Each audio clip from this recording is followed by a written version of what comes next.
Iyak ko siya. Walang anniversary yan. Ayan. Pumunta ka naman. Hindi na po namin yung hirap kasi na pag mag-anniversary. Amen. Pre pa lang to, pre. Amen. Amen. Kaya tuloy po tayo manalangin para po sa ating anniversary. Amen. Mahirap po, no? Dahil sa gawain ng Panginoon na hindi madali. Tama. Biyaya ng lahat ng Correct. Panginoon. Then yung struggle. And then yung masasabi natin susubok tayo ng kalaban. Tama. No? Yung panampalataya natin, sinusubok kung hanggang saan. Pero lahat po ay biyaya ng Panginoon. No? Sarap umawit sa Panginoon dahil sama-sama tayo. Amen. Laging sinasabi nga ni Pastor, kahit wala nang matira dyan, basta lahat tayo umawit sa Panginoon. Amen. Tama. Correct. Pasensya na po na mga kulit. Nakakaano po, yung awitin talaga. We are sinners saved by grace. Wala pong sa atin. Walang Panginoon. Sabi nga ng Bible, for without me, you can do nothing. Sabi ni Paul, I can do all things through Christ, which is strengthen it. Pag-pray natin yung ating kalakasan hanggang sa anniversary, ang Diyos, ang Panginoon sa Kristo, ang magbigay po sa atin ng kalakasan at maging matagumpay po yung ating lalapit na 5th year anniversary as a church. Patuloy po ating isama sa panalangin ang mga wala pa po may susuot sa damit. So, pray this week makuha na. Yun nga po, yung sa dalawang kapatid, para sablay yung dumating, no, kahapon sabay pang dumating, kaya umorder naman siya ng panibago. Kaya pag-pray nyo yung bagong parating ay tama na kasi siyempre yung pera, hindi naman madali rin. No? Talaga. Eh hindi mo naman may refund din, basta-basta, kasi nga daming pang process. Umorder sila parehas ng dalawa. Yung dalawang yun, parehas din sablay, wala man ng isang tama. Pero tama naman yung link, sinundan lang naman namin din yung link. Pero iba yung binigay ng seller. Pag-pray natin itong dalawa pang paparating ay maayos na po sa biyaya po ng Panginoon. Ayun po, yung mga sa kalakihan din, ganun po pag-pray natin na magkaroon na rin po ang lahat.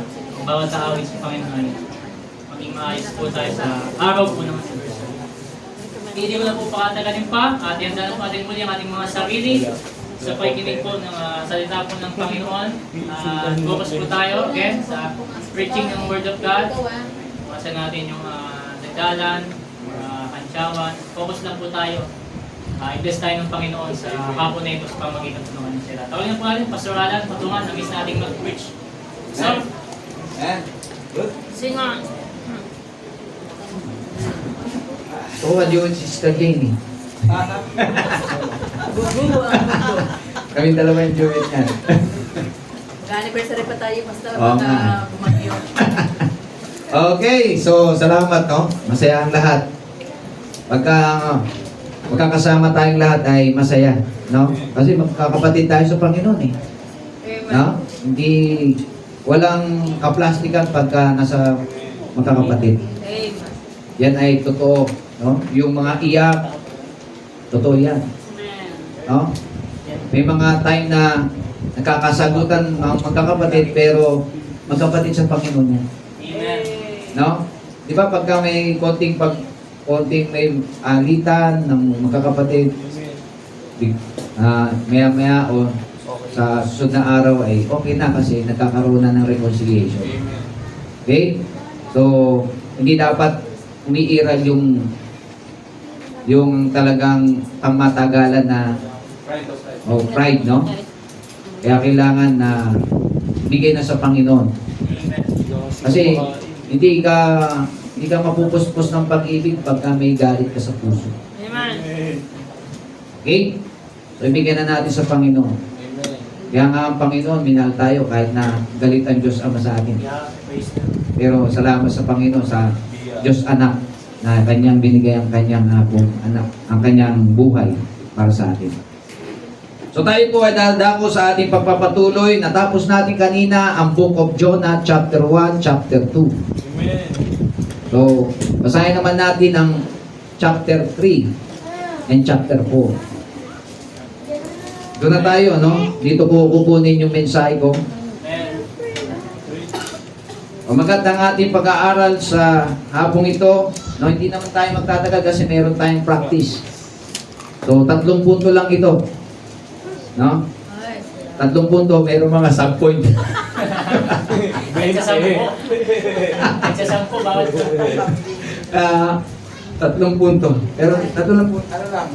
No, para makapag-practice tayo, then pagkatapos yung konting salo-salo, konting yung magkakape, pwede magkape. No? So, yun. So, tayo po ay tatayo. Kayo po ay tatayo. Ako ay nakatayo na. Amen.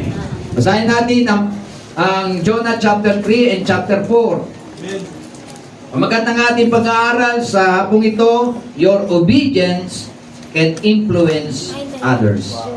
Amen. No? Your obedience can influence others. No? So makita po natin yung ating pagsunod, no, sa ating Panginoon ay makaka-impluwensya sa iba. So kailangan po yun. Pag hindi ka sumunod, makaka-impluwensya rin yun sa iba. Pero mas maganda, maka-impluwensya ka na maganda kaysa maka-impluwensya ka ng pangit. Okay? So, yun po ang maganda po yun. Your obedience can influence others. Diyan na po tayo sa Jonah chapter 3 and chapter 4. Kasi maiksi lang naman po yung chapter na ito. No? 10 saka 11. Especially yung 1 to chapter 2 and chapter 3. No? Panay ano to eh, panay halos chapter 10, panay verse 10 halos. Isa lang po ang lumabang yung chapter 4. Isang verse. Panay chapter 10, panay verse 10. 10, 10, 10, 11. So mapapansin niyo po yun, no? So dito tayo sa chapter 3 and chapter 4. Okay, nandiyan na po kayo sa Jonah chapter 3 at saka chapter 4. 3. Sahin po natin.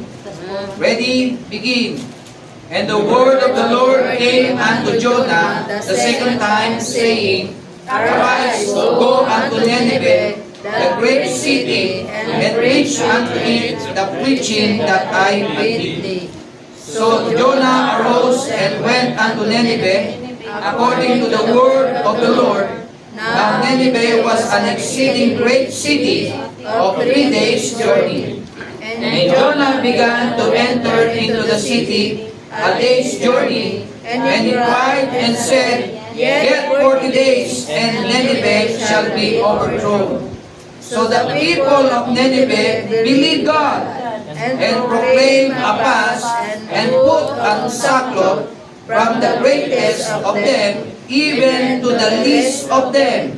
For word came unto the king of Nineveh, and he arose from his throne, and he laid his robe from him, and covered him with sackcloth, and sat in ashes.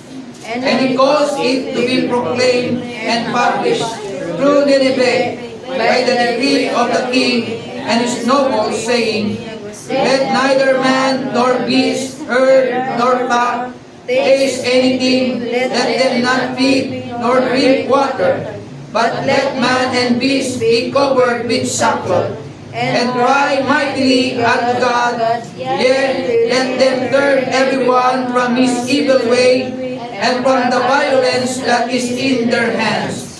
Who can tell if God will turn and repent, and turn away from his fierce anger, that we perish not? And God saw their works, that they turned from their evil way. And God repented of the evil that he had said that he would do unto them, and he did it not.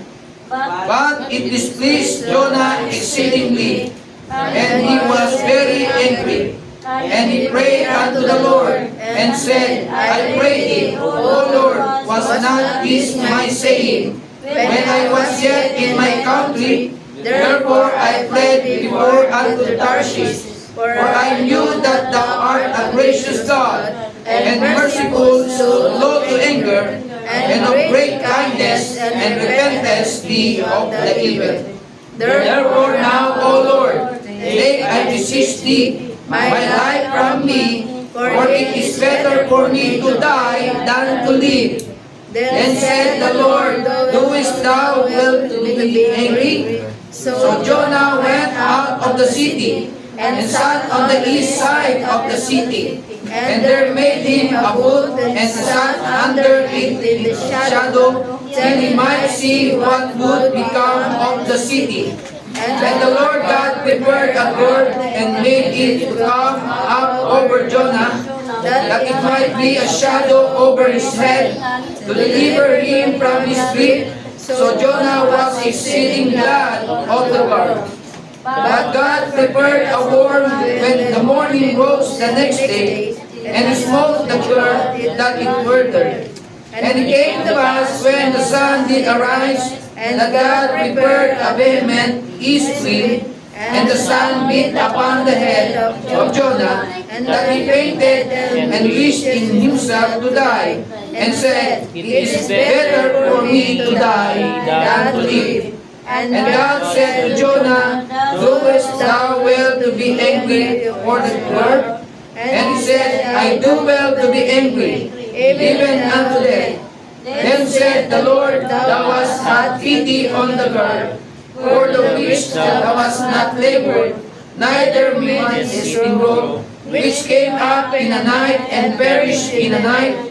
And should not I spare Nineveh, that great city, wherein I more than 64,000 persons that cannot discern between their right hand and their left hand, and also much cattle? Tayo po'y manalangin. Pagpalang Diyos sa mga banal sa langit, salamat po Panginoon, at tungyan po namin ang ginawa po ninyo sa buhay po ng mga tao doon sa Nineveh, na binigyan niyo po sila ng pag-asa sa katawan po ni Prophet Jonah, Panginoon. Salamat po, sila po ay nagtiwala sa inyo, Panginoon. Sila po ay nagkaroon po ng humbleness sa kanilang, mula sa kanilang hari hanggang doon sa pinakamaliit na tao o pinakamababang uri ng tao sa lugar po ng Nineveh. Thank you, Lord. Pinakita niyo po sa amin kung gaano makapangyarihan ang inyong salita na nagbabago ng buhay ng tao. Pinupuri ka namin, pinasasalamatan sa hapong ito, sa aming pag-aaral. Basbasin niyo po, Diyos Banal na Espiritu, ang aming pag-aaral. Ikaw ang maitaas, papuri malawalhati, Panginoon, at ang bigyan niyo po ng wisdom and knowledge ang inyong lingkod, ang bawat isa po sa amin.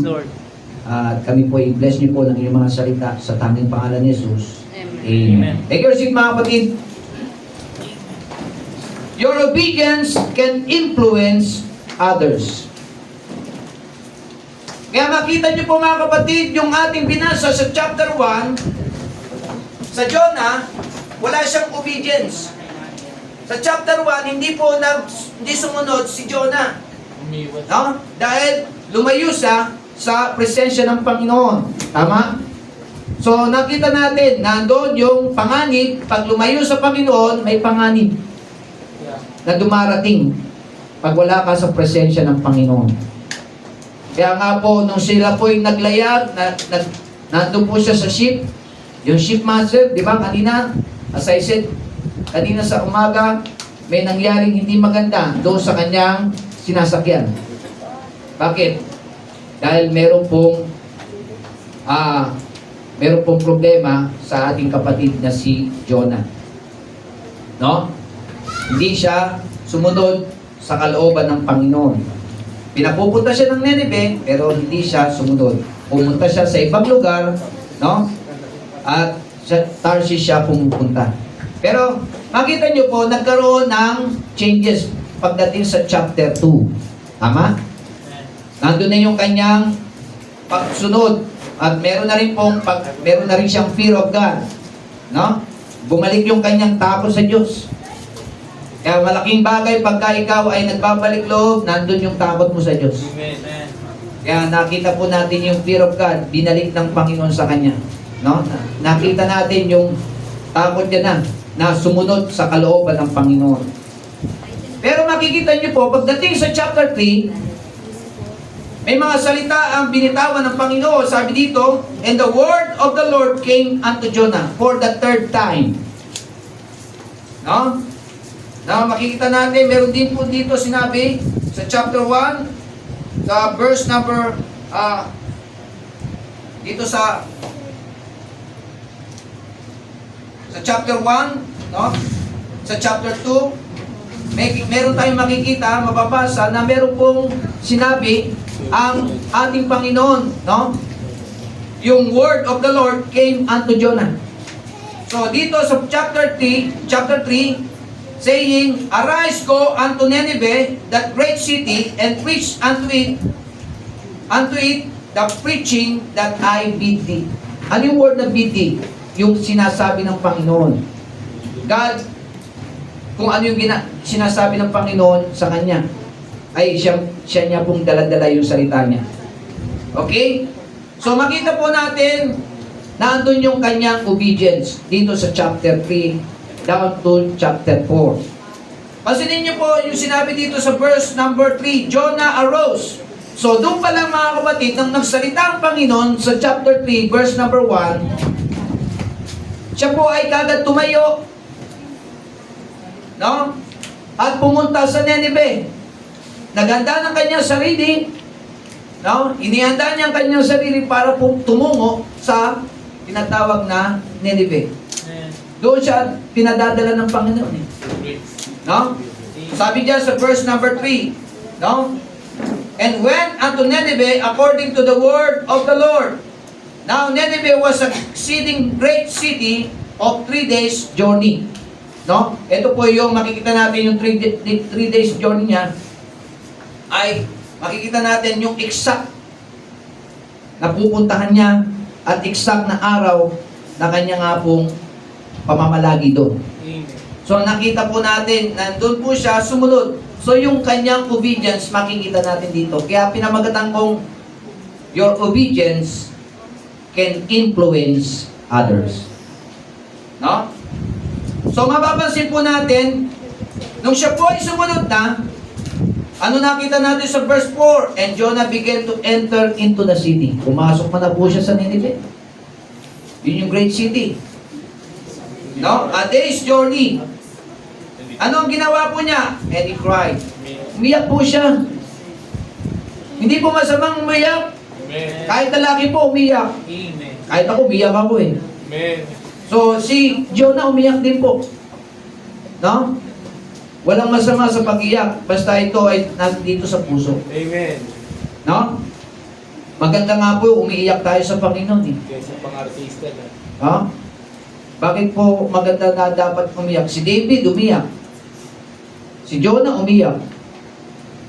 Ang ating Panginoon umiyak. Jessica. Si Justin umiyak kanina. Ako, umiyak ako dati. Di ba? Hindi masama po yan. Kahit lalaki po, ay pwedeng umiyak. Amen. Dahil hindi ibig sabihin, pag umiyak kayo, bakla ka. No? Hindi po totoo yun. Sabi-sabi lang po yun. No? Sabi-sabi lang po yun. Hindi totoo po na pagka lalaki umiyak, ay bakla na. No? So, makikita po natin na walang sinabi sa Bible na pag umiyak ang lalaki, bakla na. Hindi pa sinasagot kaya umiyak. Kailangan pala, no? So, yan po. No? Kaya meron po talagang dumarating sa buhay natin na umiiyak tayo sa Panginoon. Pero anong ibig sabihin ng iyak dito? Iyak ito mga kapatid sapagkat ito po nakita po ni Jonah yung mga tao sa Nineveh. Kailangan nila si Kristo. Kailangan nila ang tagapagligtas. Kailangan nilang makakilala sa Panginoon. Kaya sinabi dito, now Nineveh was an exceeding great city of 3 days journey. Verse 4, and Jonah began to enter into the city a day's journey. And he cried and said, yet 40 days and Nineveh shall be overthrown. So ibig sabihin mga kapatid, no? Pumasok siya doon sa great city na Nineveh, pero meron na po palang 40 days and yung Nineveh na yun ma-overthrown. No? So, meron pong pangyayari na hindi maganda. Pero sinabi dito sa verse 5, so the people of Nineveh, ang ganda nitong number 5. Believe God, revive by naman. So the people of Nineveh believed God. Wow. Hey! Hey! Doon nag-umpisa. No? Nung sumunod ang isang lingkod ng Diyos para siya'y magpagamit sa Panginoon, may nangyayaring maganda. Amen. Pag ikaw ay sumunod sa sinasabi ng Panginoon na ipinag-uutos niya na ikaw ay sumunod, may mangyayaring maganda. Hey! Mga kapatid, kung tayo po ay merong darating na anniversary, ito po ay gawain ng Panginoon na dapat natin sundin. No? At may mangyayaring maganda sa anniversary natin. Amen. No? Amen. Kasi alam natin, ito ay pinaghandaan natin katulad nung kaninang chapter 1 at chapter 2. Preparation. No? Ngayon naman, obedience. Ang pinaghahanda, yung ating tema. Yung topic natin. So sa paghahanda at may kasamang obedience, sigurado matagumpay ang anibersaryo natin. Bakit? Meron tayong ginawang paghahanda at pagsunod sa ating Panginoon. So makita po natin, isa na rin po diyan ng panalangin. Sa pag-iyak, nandiyan po yung panalangin. Amen. Malaking bagay yung panalangin natin, mga kapatid. Iyak natin, Panginoon. No? Walang masama. Kahit tayong lahat dito umiyak. Iyakan natin ang anniversary natin na maging matagumpay. Yeah. No? Nauna na nga tayo ng kapatid na Jasmine. No?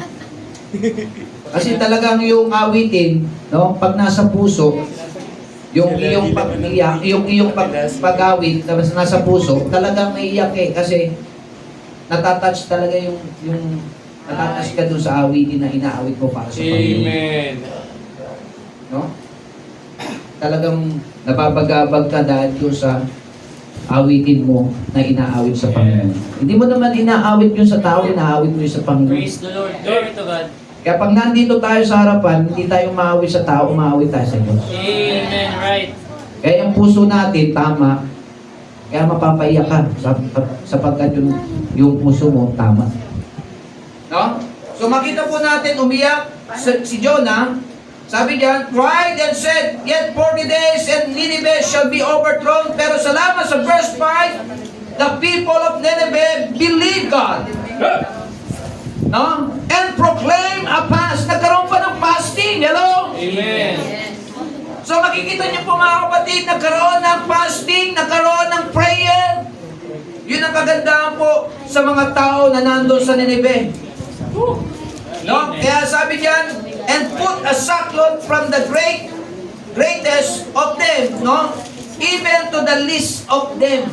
Mula doon sa hari hanggang sa pinakamababang pwesto ng tao. Yun ang kagandahan mga kapatid, hindi po walang discrimination. O kayo lang mga bababa, kayo lang ang kayo lang ang mag-pass. Kayo lang ang magtiwala sa Diyos Pero hindi dito, mga kapatid, pati yung hari. Makita natin, nagtiwala sa Panginoon. Amen. Kaya napakaganda po na sinabi dito sa verse 6, for the word came unto the king. No? Yung salita ng Diyos, no? Narinig ng hari of Nineveh. Ano ginawa po niya? And he arose from his throne. Pero mo, nasa trono siya. At siya tumayo. Ano sinabi niya? Sa verse number 6, and he laid his robe from him, and covered him with sackcloth, and sat in ashes. Ano yun? Humbleness. Hindi mayabang yung hari. Amen. Yeah. Maraming hari sa ibang bansa mayabang. Pero itong hari na to, mga kapatid, nagpakumbaba. Hindi mayabang. No? Pag ikaw ang leader ng isang bansa, ikaw ay magiging example sa mga pinangungunahan mo. Kaya nga po nung siya po ay nagpakumbaba, pati yung mga tao, kasama niya sa pinakalis, ganun din sila. So makikita natin, no? Bakit? Kasi sumunod siya, yung hari, sa hari sa sinasabi ni Jonah. No? Nag-i-example si Jonah eh, na tinularan tuloy ng hari, na tinularan tuloy ng mga tao na mataas man o mababang posisyon doon sa Nineveh, sila po ay naging influence, no? Sila po ay na-influensahan ni Jonah. Na-influensahan sila ni Jonah. Dahil unang-una, sumunod si Jonah sa Diyos. Mga kapatid, tanong ko sa atin, sa iyong pagsunod, mayroon ba naka-influensya sa iyo? Amen. Sa pagsunod mo, para pumunta dito sa church, may naka-influensya ba sa iyo? Sa participation mo, para sa ating 5th year anniversary, mayroon ba naka-influensya ka ba? O hindi? Good question. Mas maganda po na meron tayong ma-influensyahan na maganda doon sa mga unang-unang loved ones natin. Kapatid natin sa pananampalataya. Hindi na-influensyahan ka hindi ka naka-influensya ng pangit, kundi naka-influensya ka ng maganda doon sa nakakakita sa iyo. Nakita ka ng mahal mo sa buhay, faithful ka, naka-influensya ka. Dahil kasi nakita kang faithful sa Panginoon. Sa iyong pagsunod, naka-influensya ka. Salamat. Itong aking pamilya na ito, nakikita ko palagi tuwing linggo nandun sa church. No? Meron nakakakita sa iyo at yung pagsunod mo na yon, yung pag-obey mo sa Panginoon, na-influensyan mo yung ibang tao na susunod, gusto silang makapunta rito. Na susunod, ay masiran mo sila ng salita ng Panginoon. Na susunod, na sila ay makapellowship mo. Na susunod, sila naman, no, ay merong ma-influensyan din. Kaya kailangan mga kapatid, meron tayong ma-influensyan sa pagsunod natin sa Panginoon. Ganon si Jonah, na-influensyan yung hari, at yung hari, na-influensyan niya ang kanyang mga pinangungunahan. So makita niyo po mga kapatid, silang lahat, from sabi dito, no, sa verse number 5, no, from the greatest to the least. No? From the greatest to the least. Mula sa hari hanggang sa pinakamababang tao doon sa Nineveh ay nagkaroon ng tinatawag na prayer, fasting, humbleness. No? So makikita po natin. Yan po ang makikita natin sa kanila. Verse number 6, for the word came unto the king of Nineveh, and he arose from his throne, no? And he laid his robe from him and covered him with sackcloth and sat in ashes, no? Ano ibig sabihin yung covered him? Ibig sabihin yung robe niya, inano niya, para ano? Yun yung tinatawag na humbleness. Pagpapakumbaba, pagpapakababa sa kanyang posisyon. Hindi ibig sabihin na hari na siya, hindi na siya magiging humble. Yun ang ginawa po ng hari ito. No? So sabi dito sa verse number 7, and it caused it to be proclaimed. No? So makita natin, point number 1, nandito tayo sa point number 1. Your obedience can influence others to believe God. Kapatid, yung iyong pagsunod sa Panginoon ay makaka-impluwensya para magtiwala ang tao sa Diyos. Kung ikaw ay masunuring anak ng Diyos, sumusunod ka sa plano ng Diyos para sa buhay mo, maraming nakakakita sa iyo, ang mga taong nakakakita sa iyo, ma-impluwensya mo para magtiwala sa Panginoon. Amen. Yes. Titiwala sila kasi may nakita sa iyong maganda. Pero kung pangit yung nakikita sa iyo, magtitiwala ba sila sa Diyos? Hindi. Magtitiwala sila sa Diyos kasi nakita sa iyo kung paano ka sumunod sa Diyos. Kung paano ka maging masunurin sa Diyos. At kung paano ka magmahal sa Diyos. At kung paano ka maglingkod sa Diyos. Maraming bagay na makikita sa iyo sapagkat yung pag-obey mo, pagsunod mo sa Diyos, Nandyan po, no? Makikita na may impluensya po ang tao. Maraming may impluensyahan ka. Di ba? Halimbawa, sa politician, no? Kung iyong politiko ay masunurin, marami siyang ma-influensyahan. No? Makikilala siya. Ay, itong aming kapitan, masunurin to. Tapat ito. No? Hindi ito corrupt. Magtao sa brother Jimmy. Ito ay makatao. Di ba? Maka-Diyos. No? Makabayan. Maraming bagay ka makikita para maka-influensya ang tao sa kanya. Ma-influensya yung tao sa kanya. Ganon din si Jonah, mga kapatid. At lalong-lalo na tayo mga Kristiyano, mga kapatid. Amen. Makaka-influensya tayo. Yes. Sa anniversary natin, ma-influensya natin dito. Kaya makikita nila sa buhay natin yun. No? Pagka nagbigay ka ng tracts, nag-invite ka, sasabihin, hindi sila makakatanggi sapagkat maganda yung iyong pagsunod sa Diyos. Yung testimony natin, may influensyahan sila. Amen. Yung pagsunod natin, may influensyahan sila. Yung ating buhay, may influensyahan natin sila sapagkat nakikita sa atin ang Panginoon. Amen. Amen. Your obedience, kapatid, can influence others. Amen. No? To believe God. Ganun po ang nais ng Panginoon. Kung paano nangyari po kay Jonah, pwede mangyari sa iyo at sa akin. May influensyahan natin mga mamamayan dito sa Malanday. Oh? Ma-invite mo yung kapitbahay mo. Ma-invite mo yung friends mo. Ma-invite mo yung loved ones. Ma-invite natin yung ating mga best friend. O kung sino-sino mang mga nakakasalumuhan natin sa ating buhay. Dahil meron silang nakikita na ikaw ay sumusunod sa Diyos at sa kalooban ng Diyos. Amen. Kagaya ni Jonah. No? Salamat, meron pong Jonah. At salamat, merong Jonah na dinala sa Nineveh. Salamat, merong katulad mo na dinala dito sa Malanday, Marikina. Maraming salamat sa Panginoon. Merong mga Kristiyanong kagaya ninyo na dinala dito sa Malanday, Marikina. Para makaka-influensya tayo dito sa mga mamamayan ng Malanday, Marikina. Praise the Lord. Amen. No? Kasi kung hindi ka dinala dito, hindi ka makaka-influensya dito. Amen. Pero bakit ka dinala dito sa Malanday at naging Kristiyano ka? Para maka-influensya sa mga tao na nandito. Amen. Para magtiwala sila sa Diyos na iyong sinasamba. Amen. Para magtiwala yung mga tao na nandito na yung Diyos mo ay buhay, Amen. hindi patay. Yes. Na yung Diyos mo ay sumasagot sa panalangin. Amen. Na yung Diyos mo ay nagbibigay ng milagro. Amen.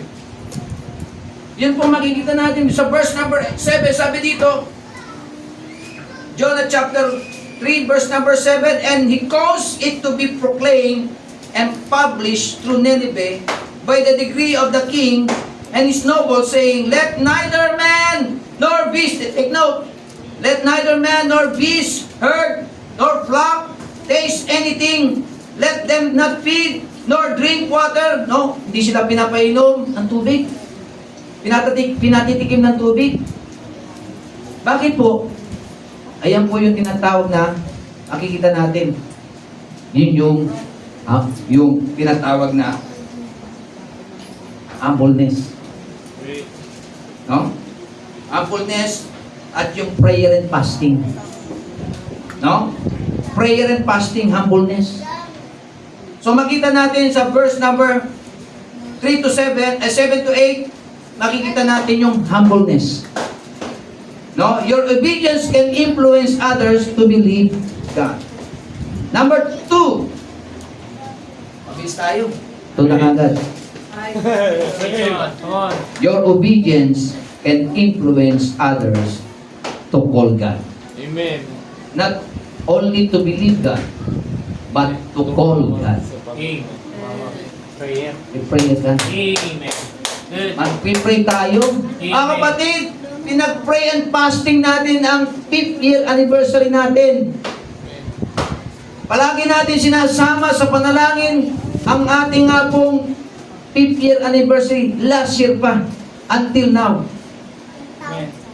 No? At ito'y makaka-impluensya, unang-una sa ating mga kapatid sa Panginoon. Amen. At yung ating mga kapatid sa Panginoon, makaka-impluensya sa ibang mga Kristiyano din.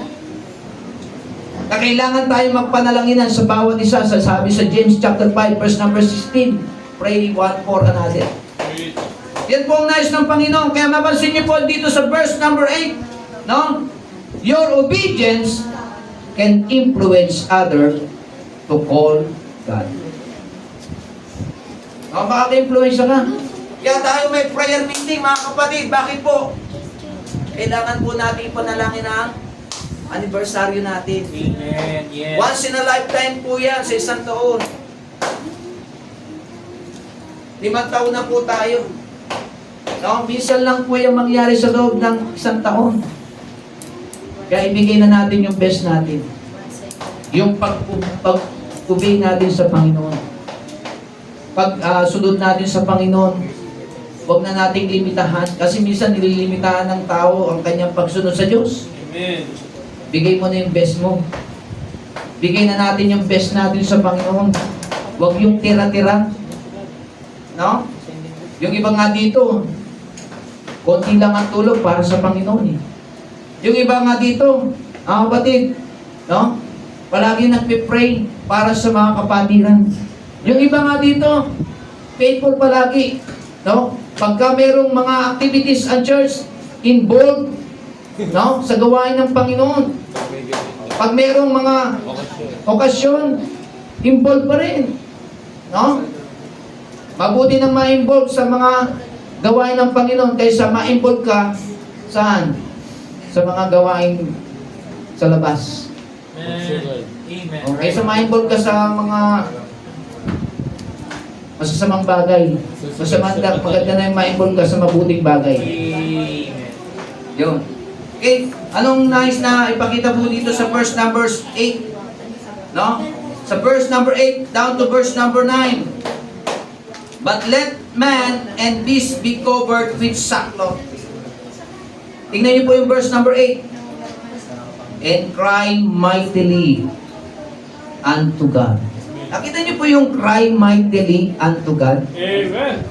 Amen. Yun po yung prayer. Amen. Praise Mightily, nananalangin po yung mga tao doon. Umiiyak po sila sa Panginoon. Amen. No? Naka-impluensya si Jonah sa kanila. Mga kapatid, ikaw at ako nandito, mga kapatid. Salamat, ikaw'y naligtas. Salamat, ako'y naligtas. May naka-impluensya sa atin. Amen. Kung walang naka-impluensya sa atin, hindi tayo makakasama ngayon. Amen. Wala tayong service dito, wala tayong worship service, walang Faith Baptist Church sa Malanday, Marikina. Virgin. Pero salamat, may naka-influence sa atin. Amen. Thank you, Lord. Praise the Lord. No? Glory to God. Salamat sa Panginoon. Amen. May ginamit po sa inyong lingkod. Kung bakit ako nagpastor ngayon dito. Praise the Lord. Amen. Hindi ko na lang po banggitin yung pangalan niya. Pero lang ng Panginoon yun. Salamat, merong nagligtas, merong nag-invite sa akin, classmate.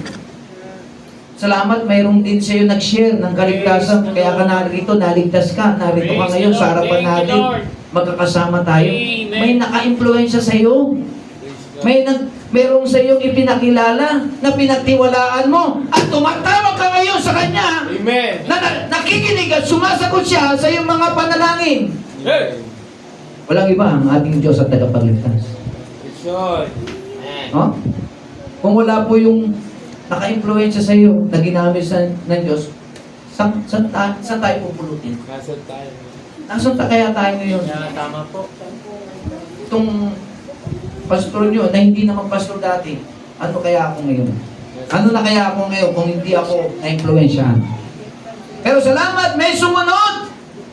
At yung sumunod na yun, naka-influensya sa akin. Sa mabuti. Amen. Hindi sa masama. Glory to God. Amen. Salamat, may naka-influensya sa iyo. Praise the Lord. At yung naka-influensya sa iyo, dinala ka sa kabutihan. Amen. Thank you. Na nagtitiwala ka na ngayon sa Panginoon. Amen. At tumatawag ka na ngayon sa Panginoon. Dahil sa may naka-influensya sa iyo. Amen. Thank God. Jonah may na-influensya niya ang hari. Yung mga tao sa Nineveh, napakabuti ng Panginoon sa mga taong ito. Wicked sila eh. Amen. Pero salamat, yung hari mismong nandun yung humbleness. Wow. Praise God. Amen. Hindi siya naging mayabang. Bumaba sa trono niya. Tapos, nagano ng robe niya sa kanyang katawan. Amen. At nagtira pa sa Panginoon. Praise the Lord. Kasama ng kanyang mga pinamumunuan. Amen. Praise. Bibihira po yun Tama po. sa mga leader ng mga bansa. Yeah. No? Bibihira sila magtira pa. Hindi naman nila kinikilala yung iba na si Kristo ay Diyos. Pero ito mga kapatid, nang nakakilala sa Panginoon at pinakilala ang ating Panginoon, Lord and Savior Jesus Christ. Amen. No? Sila po ay nag-bow down the knees. They worship God. They believe God. Hey. No? They cried. They surrender their life. No? Makita po natin dito sa verse number 9. Ano po ang sabi dito sa verse number 9? No? Who can tell if God will turn and repent and turn away from the first anger that we perish not? So point number 2, your obedience can influence others to call on God. Amen. To call on God. Amen. Kaya sila ngayon ay tumatawag na sa Panginoon. Dati ang tinatawagan nila ay patay na Diyos. Tayo din, di ba mga kapatid, na-influensyahan tayo. Tama po. Na dati yung tinatawagan natin ay patay. Pero ngayon, salamat, ang buhay na ang tinatawagan mo. Amen. Nakikinig at sumasagot sa panalangin. Buhay din tinatawagan natin dahil may pangangailangan ng ating church anniversary. Buhay, nakikinig ang Panginoon. Praise the Lord. Amen. Nakikinig siya. Alam niya na mayroong pangangailangan ng ating church Yes. sa ating 5th year anniversary. Alam niya na kailangan ng manpower. Alam niya na kailangan po natin maka-influensya dito sa Malanday, Marikina. Amen. Ikaw, kapatid, makaka-influensya ka ba sa iba? Katulad ni Jonah. Makaka-influensya ka ba ng maganda sa iba? Na katulad ni Jonah? Makaka-influensya ka ba ng maganda sa iba na nandito sa lugar ng Malanday, Marikina? O hindi? It's about you. The choice is yours. Sa iyo ang pagpapasya. Magandang katulad tayo ni John. Maka-influensya tayo sa mga tao dito sa Malanday, Amen. Marikina. Kahit saan lugar, di lang dito. Pero siyempre, nandito ang pinaka-sentro natin. Ito yung headquarter natin. No? So, dito tayo dito yung target natin Amen. sa Malanday, Marikina. And the last, dito na po tayo sa last. No? 6 o'clock, tatapusin. Pag-preach. Ay, mga pag... Number 3, Preach. no? Your obedience can influence others to repent. Amen. Mag-preach. No? Kapatid, nung tayo po ay wala pa sa Panginoon, mayabang tayo. Tama. Preach.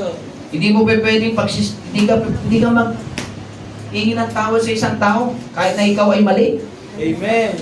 Pero mga kapatid dito, hari at yung mga tao dito, wala sa posisyon, Preach. no? Naka-influensya si Jonah sa kanyang pag-ubidya sa Panginoon, kaya yung mga tao ay natutong mag-repent. Amen. Humingi ng kapatawaran Amen. sa Diyos. Mga kapatid, kung ikaw at ako, hindi tayo hingi ng kapatawaran sa Diyos, mayabang tayo. Preach on. Preach on. Come on. Magiging mayabang tayo. Right. Pero yung hari at mga tao dito sa Nineveh, no? Nag-repent sila. Dahil sa isang tao na ginamit na naka-influensya sa kanila, si Jonah, sumunod sa Panginoon, at itong hari at yung mga tao ay nagkaroon ng pagsisisi. Amen. Pagsisisi, yung repentance. Hey. No? Kapatid, kung tayo po ay walang Kristo na nagpatawad sa atin, hindi tayo magsisisi. Amen. Pero salamat may nagpatawad sa atin. Amen. Sino ba si Alan Patungan? Sino ba si Tatay Willie? Sino ba si Jimboy? Preach. Jan Alfonso? Sino ba yan? Sino ba yan si Wilson Lunggakit? Sino ba si Mark Santiago? Preach. No? Sino ba si Jaslyn Asam? Sino ba si Miko? Preach. Sino ba si Edna? Si Jane?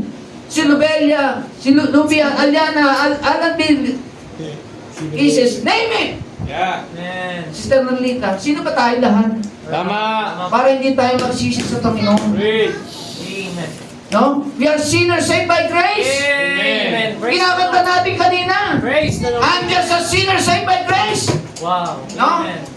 Makasalanan tayo na dapat tayong lahat patungo sa impyerno, pero salamat mga kapatid, dinala tayo. Amen. May naka-influensya sa atin.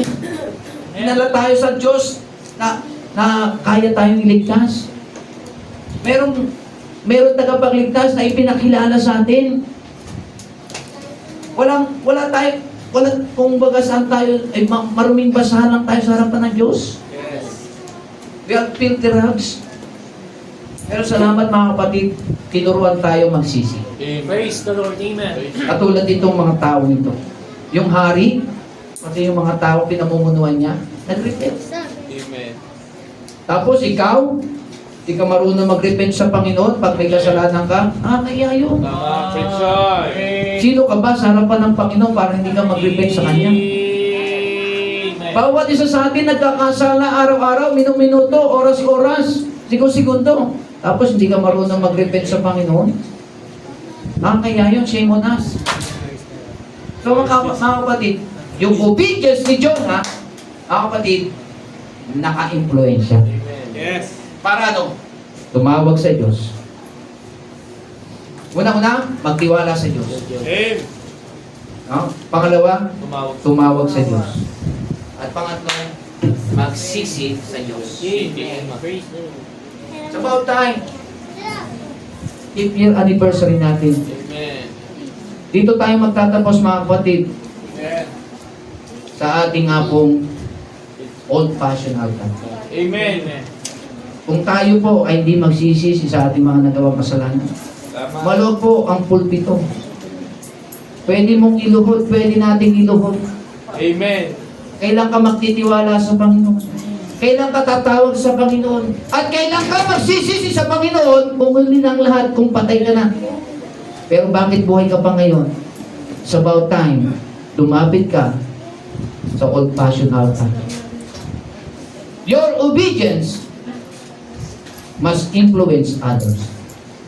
Kailangan mo yung sarili mo ay sumunod para ma-influencehan mo ang iba. Habang kayo po ay lumalapit dito, tayo po ay lumuhod sa Panginoon.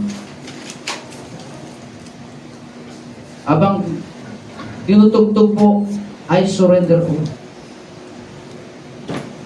It's about time, suriin natin ang ating mga sarili.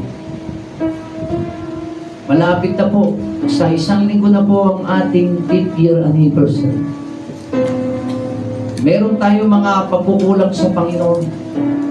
Meron tayong mga nagawang kamalian sa ating mga kapatid. Hingin natin ang tawad. Let brotherly love continue!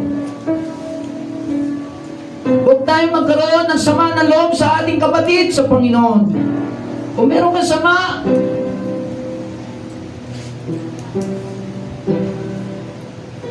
tignan mo na lang ang ginawa ng Diyos sa buhay mo. May nagmahal sa iyo. Tapos hindi ka marunong magpatawad. Nakakahiya ka sa Panginoon yun. Sino ka para hindi magpatawad sa iyong kapatid sa Panginoon? Sino ka para magkaroon ka ng sama ng loob sa iyong kapatid sa Panginoon? Kung ang Panginoon ay kung ikaw ay pinatawad ng Panginoon, ganon din ang gawin mo sa ibang. Huwag mong dalhin yung sama ng loob sa puso mo. mahihirapan ka, kapatid. Sa about time, sa oras nito, surrender your life to God. Bring it on to God. Huwag mo ngayon yung pride ang umiral. Huwag mo ngayon na itong araw na ito, na gabing ito, masayang ang pagkakataon na maka-impluensya ka sa iba. Nais ng Panginoon tayong lahat dito, may maka-impluensya tayo ng maganda sa iba. Hindi tayo maka-impluensya ng pangit o masama. Ang nais ng Panginoon, maka-impluensya tayo ng maganda at blessing sa kapatid natin sa Panginoon at sa ibang tao. Ikaw lang ba? Sila lang ba ang luluhod dito sa harapan? Hindi po sila lumuluhod sa akin, mga kapatid. Pumunta sila dito, lumuluhod sila para sa Diyos. Kahit sino pa tayo dito, hindi tayo dapat, yung hari, mga kapatid, pansinin nyo, inalis niya yung robe niya sa kanyang sarili at naging humble siya sa kanyang buhay. About ikaw,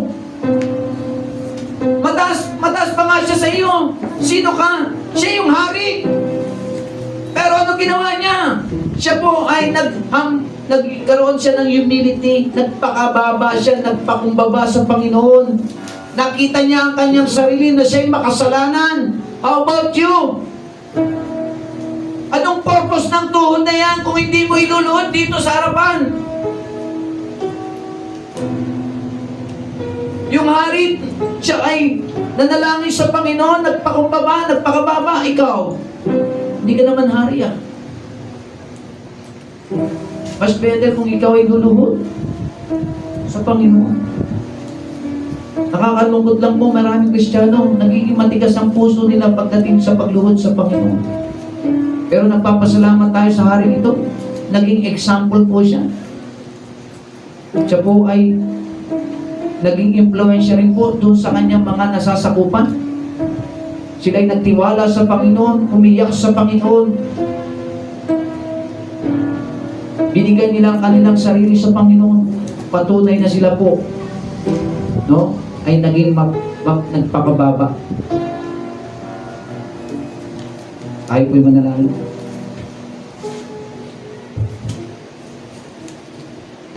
Panginoon, nasa langit, salamat po sa apong ito, sa gabing ito.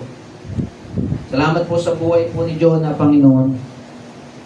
Naka-impluensya po siya, Panginoon, ng maraming tao. We hope and pray, Panginoon, ang bawat sa po sa amin, especially sa mga nagsilapit sa Old Passion Altar na ito, sa pulpitong ito. Maka-impluensya po kami sa mga tao ng maganda upang ikaw ang makita, maitaas, maluwalhati sa aming buhay. Sabi ng Bible, Panginoon, sa Matthew 5:16, let your light so shine before men, that they may see your good works and glorify your Father which is in heaven. Thank you, Lord. Naging hamon sa amin ng mensahe po ang buhay po ni Prophet Jonah. Ginamit po siya para sumunod at maka-impluensya sa iba. Dalangin po namin habang nabubuhay po kami, maka-impluensya po kami ng maganda sa iba. Marami po kami madala sa iyong paanan, Panginoon. Marami po kami madalang kaluluwa sa iyo, Panginoon, na tatanggap sa iyo, magtitiwala sa iyo upang sila ay mapunta sa langit. Lord, we thank you, Lord, sa gabing ito. Marami pong anak nyo na kung saan ay lumuhod upang sila po ay magtalaga ng kanilang mga sarili. Ng aming mga sarili, Panginoon. Hindi lamang po sila, pati ang inyong lingkod. Lord, we thank you, Lord. Kami po ay maging obedience. Hindi lamang ngayon, hindi lamang bukas, hanggang sa iyong pagdating, Panginoon. Pinupuri ka namin, pinasasalamatan sa iyong kadakilaan na ginawa sa aming buhay. Salamat po. Ikaw ang unang naging masunurin bago kami. Bago po namin ginawa ang pagsunod sa inyo, ikaw muna ang naging example namin. Salamat po, Panginoon. Itong samot na langin namin, nagpupuri, nagpapasalamat sa dakilang pangalan ni Jesus. Amen. Amen. Praise the Lord. Amen. I hope